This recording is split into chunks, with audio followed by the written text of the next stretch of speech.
Havia uma época na internet que as pessoas afirmavam com toda a certeza do mundo que os jogos antigos eram simplesmente melhores.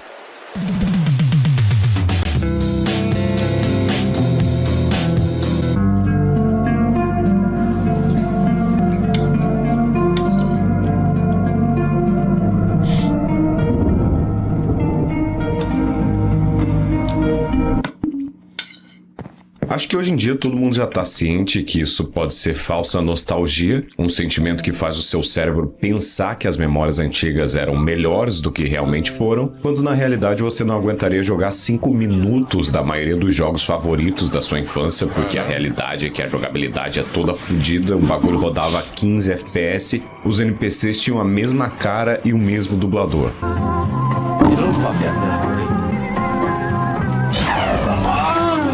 Quer um exemplo? Ninguém lembra do fato que cada grupo de ganados do R4 possuíam apenas 5 ou 6 modelos diferentes de inimigos por parte do jogo. Então você ficava matando a mesma família de velho over and over. Ah, Ratan, então você vem aqui mexer no vespeiro, dizer que todo jogo antigo era ruim, vai jogar Fortnite, vai jogar o jogo do Homem-Aranha, vá... Não, eu não vim aqui falar que os jogos antigos eram ruins, mas sim como as limitações da época criavam uma atmosfera que é quase irreplicável nos dias atuais. E é uma coisa que eu não consigo decidir se é falsa nostalgia ou não, mas eu sinto falta.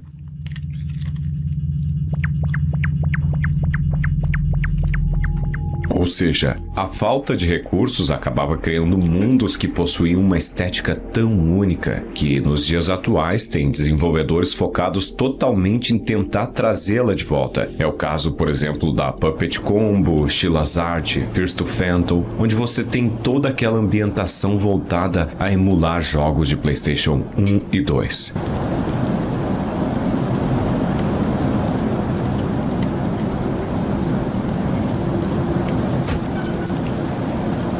É que quando a tecnologia é limitada, os desenvolvedores precisam ser extremamente criativos para se destacar. E, de certa forma, dá para compreender, porque você pega jogos que não foram criados para ter uma atmosfera sombria, mas acabam tendo por conta dessas limitações. Pensa comigo, o hardware do PlayStation 1, por exemplo, não tinha o Z-Buffer de precisão, não tinha o anti-aliasing, e o processamento de polígonos era limitadíssimo. Isso fazia com que as texturas ficassem todas tremezulentas, as bordas dos objetos serrilhadas e os polígonos dançassem na tela como se estivessem vivos. Essa instabilidade visual, que era puramente um defeito técnico, criava uma sensação inconsciente de que o mundo estava vibrando em uma frequência fora do padrão.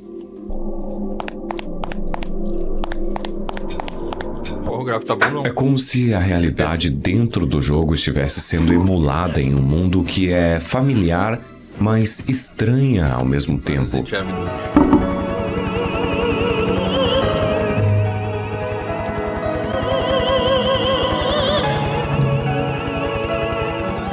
Por exemplo, no Source Engine, você está em uma cidade, você ouve os carros ao fundo, o cachorro latindo, buzinas, etc. Mas, quando você olha para o lado, você não vê absolutamente nada. É literalmente uma cidade habitada por fantasmas. Brasil.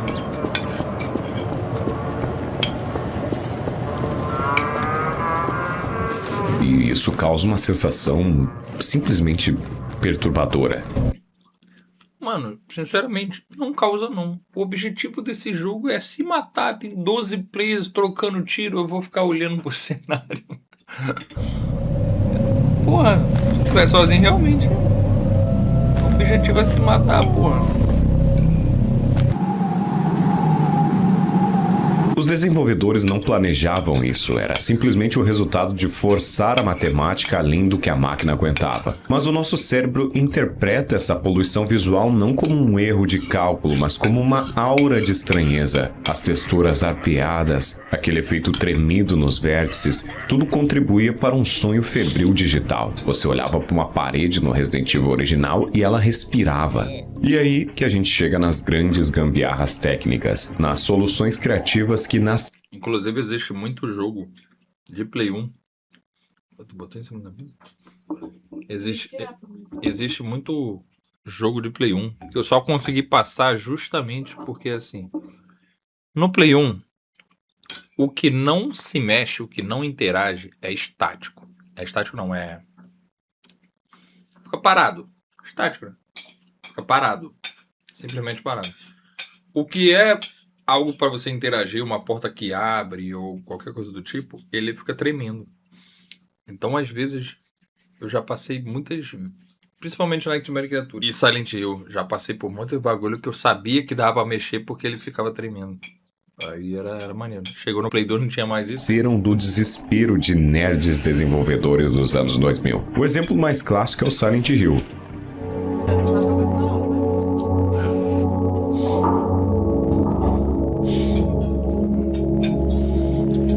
Silent Hill é sinistro. Todo mundo ama aquela névoa bonitinha te perseguindo. Aquela atmosfera opressiva onde você não enxerga 2 metros à sua frente.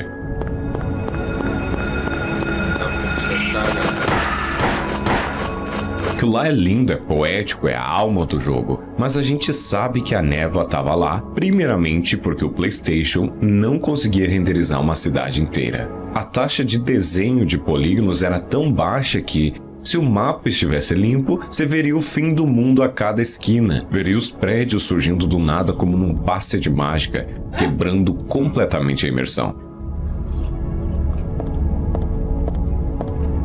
A névoa era uma cortina de fumaça, literalmente, para esconder o pop-in agressivo e a contagem baixa de polígonos.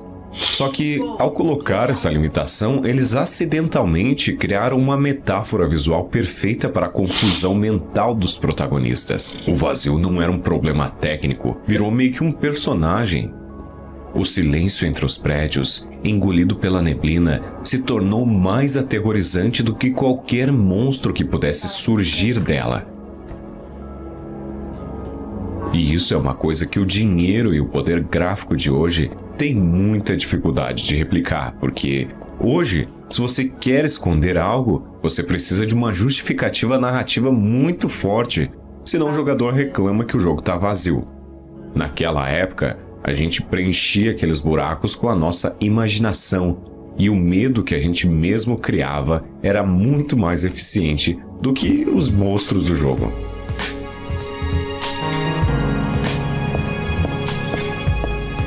E essa questão do vazio nos leva a um ponto crucial: o Vale da Estranheza.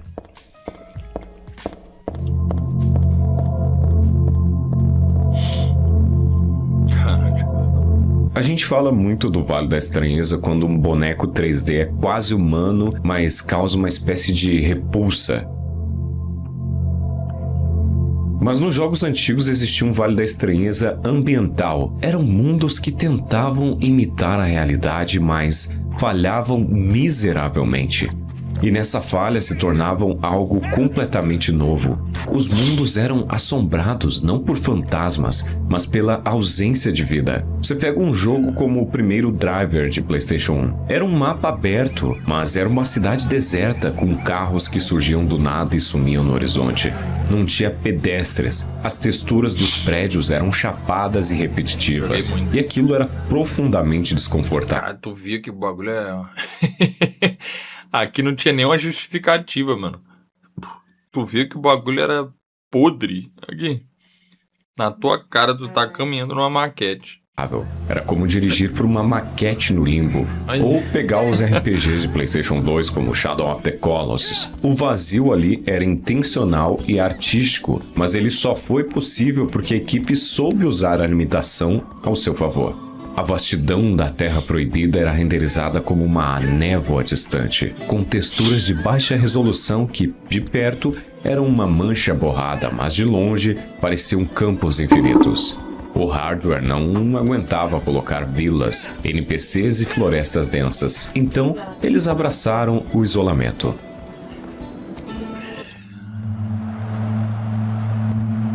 Isso aí era triste. Eu não sei se era esse jogo aí, mas era engraçado. Se ele levasse um cartão amarelo, o juiz vinha até você, assim. Aí você conseguia fugir dele. O jogo, ele não parava até o juiz te alcançar e te dar o cartão. Senão tu ficava a partida inteira assim. Mas pensa nos jogos que não eram para ser vazios. Pensa nos jogos de esporte, nos simuladores. Os estádios lotados eram uma massa disforme de pixels coloridos, uma arquibancada de vultos. A torcida gritava, mas você não via um único rosto nitidamente. Brasil! Isso... JJ, você é doente. É porque assim, mano... Pô, tô jogando aqui de futebol. Cara, na época eu não vou ficar olhando ali o torcedor. Tu é doente. Fica reparando nessa porra, meu. Isso cria uma espécie de dissonância cognitiva absurda. Parece um ritual, uma seita de espectros torcendo pra você. Caralho, é resolução, mano. Vai tomar no cu. Hoje você vai no FIFA e cada pessoa na arquibancada é um modelinho 3D bonitinho. É quase impecável, mas não te causa estranhamento nenhum. É só uma multidão. A multidão de pixels dos anos 2000 era um enxame de entidades desconhecidas. So who won? Liu Kang or Kung Lao? E aí que a gente chega no ponto crucial de toda essa discussão. Será que esses jogos eram realmente mais imersivos ou a gente que era menos exigente? A real é que a gente não tinha a responsabilidade de processar tanta informação. O jogo te dava um bloco com alguns pixels e falava, ó, isso aqui é uma casa. E você aceitava. Você olhava para aquela fachada borrada e seu cérebro completava os tijolinhos, a janela e as cortinas. Hoje, se um jogo AAA te entrega uma textura borrada, você tira print, posta no Twitter e começa uma guerra de console, né?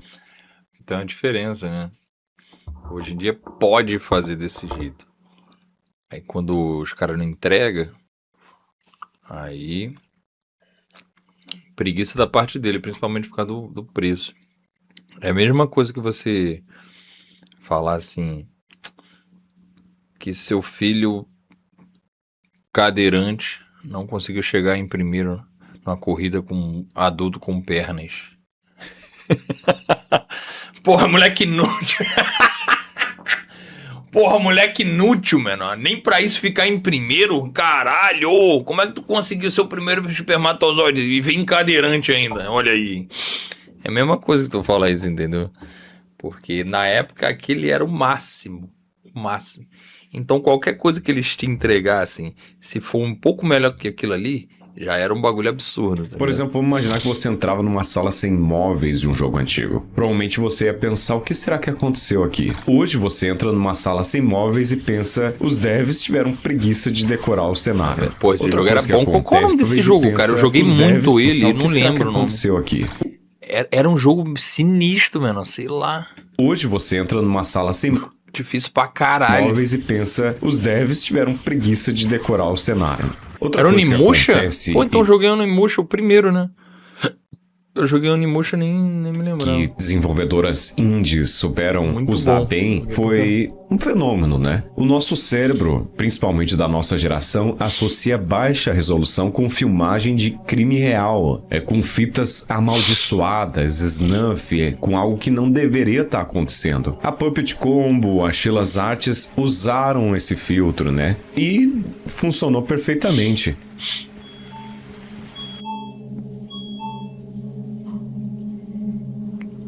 A jogabilidade também mudou muito, né? Quando um zumbi cambaleante, que também era todo travado e duro, vinha na sua direção, você ficava com desespero porque você sabia que as ferramentas de locomoção eram tão precárias quanto as dele. Era uma briga justa. Fala, meu nobre. Ô, Renan. Oi. Ô, dá uma olhada no vídeo aí que eu mostrei. O cara fez um jogo de Dark Souls contigo, velho. Eu vi, mano, acabei de ver aqui agora. O Somist.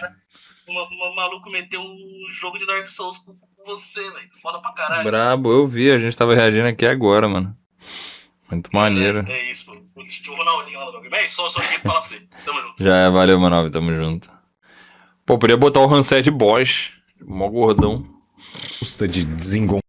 Tacando Se um jogo te deixa lento, Ia você ser quer maneirão. dar dash, dar rolamento, dar slide, a gente não tem mais paciência pra virar um corpo lentamente enquanto o perigo se aproxima. Mas naquela época, virar lento era o puro terror. Você ouvia o som, apertava o botão e o personagem não se movia da forma que você queria. É tipo um pesadelo onde você quer correr ou dar soco, mas seus membros não respondem direito, sabe? E sabe qual que é a ironia final? A indústria indie está aí vendendo milhões justamente tentando replicar essa sensação de limitação. Mas o que antes era uma necessidade, hoje virou meio que um filtro estético. A gente busca ativamente o desconforto do passado porque o presente é limpo demais, polido demais, silencioso demais na sua... Cara, eu discordo dessa parte aí. Por exemplo, tem jogo que... Por exemplo, o... Caramba, eu esqueci qual que é o nome daquele jogo. É o jogo que eu mais gosto hoje em dia de terror e eu esqueci do nome dele. É impressionante como é que funciona o meu cérebro. Vocês lembram, rapaziada? Eu já falei pra vocês várias vezes o nome desse jogo. Eu falei várias... É de terror. Isso, Fear to Fathom. Obrigado. Fear to Fathom, eu acho ele bom, mas não é... É único e exclusivamente pela história. A história é muito foda. É muito maneiro. Bota esse jogo num gráfico absurdo, que ele ia ficar foda também. A história dele é absurda. E uma coisa que muitos jogos indies ele tem é isso também. Eu não jogo jogo indie. Acho que as pessoas também não jogam porque ele tem esse aspecto retrô. Não é. É porque a maioria deles são realmente bons. Entendeu? Ideia normal mandou R$3. Valeu, Manobre. Final boss tem terceiro rica. Cada fase ele troca de camisa. Na última fase ele grita. Essa desgraça e destrói o cenário. Ia ser cinema. É mesmo. Entendeu? O bagulho é realmente bom. Entendeu? Os cenários são realmente maneiros. Tem jogo hoje em dia, AAA, que você entra num cenário assim... E, mano, o bagulho tem um monte de coisa, mas ele parece genérico. Ficou muita coisa genérica, entendeu? Muita coisa genérica. Porra, pega o Wolverine aí, lutando com o Sentinela. É o gráfico extremo, absurdo, o nível de detalhe absurdo. Tu bate assim, aparece o arranhão no braço do cara, sai peça. Mas é a mesma coisa que um que um God of War 2 luta com Colossus. Entendeu? Então, silencioso demais na sua muitos jogos AAA é tipo só botou gráfico. perfeição. Aí tu pega Wolverine aí, tem parte que parece com Uncharted, tem parte que parece com The Last of Us, tem parte que parece com God of War, tem parte que parece que é uma junção de vários jogos de hoje em dia. Aquele chiado, aquela textura arpeada, aquele modelo 3D que tem parece um boneco de cera derretido. Tudo isso se tornou identidade mais os uma jogos. patina de autenticidade. Então, quando você sentir falta de um jogo antigo, não sinta culpa achando que é só nostalgia barata. Entenda que você não sente falta do jogo em si, mas daquele sentimento de estar perdido em um mundo que não fazia sentido. Um mundo que era uma fogueira de limitações queimando. Um mundo que, apesar de morto e vazio, parecia estranhamente mais vivo na sua imaginação do que qualquer simulação ultra realista de hoje. Meu Deus.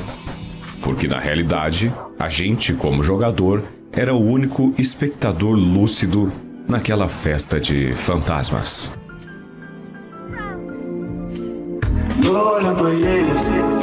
Era sinistro. Mas isso, o problema disso, muitas das vezes é em nós mesmos, rapaziada. Porque pensa só. Vai lançar GTA 6. GTA 6. Antes até mesmo do lançamento. Tu já esperava o quê? Meu boneco Muita gente já esperava ele pica. Por quê? Porque ele já vem sendo cada vez melhor. Todo GTA é um melhor que o outro. Entendeu? Até o GTA que lançou um ano depois do outro é melhor que o outro. Então você já fica acostumado com isso. Só que quando vai lançar um jogo grande, você já fica querendo que ele... Sony lançou um jogo. Tu acha que você vai esperar que a Sony lance um jogo merda? Então já tem essa pressão da empresa, entendeu? Então eu acho que para as empresas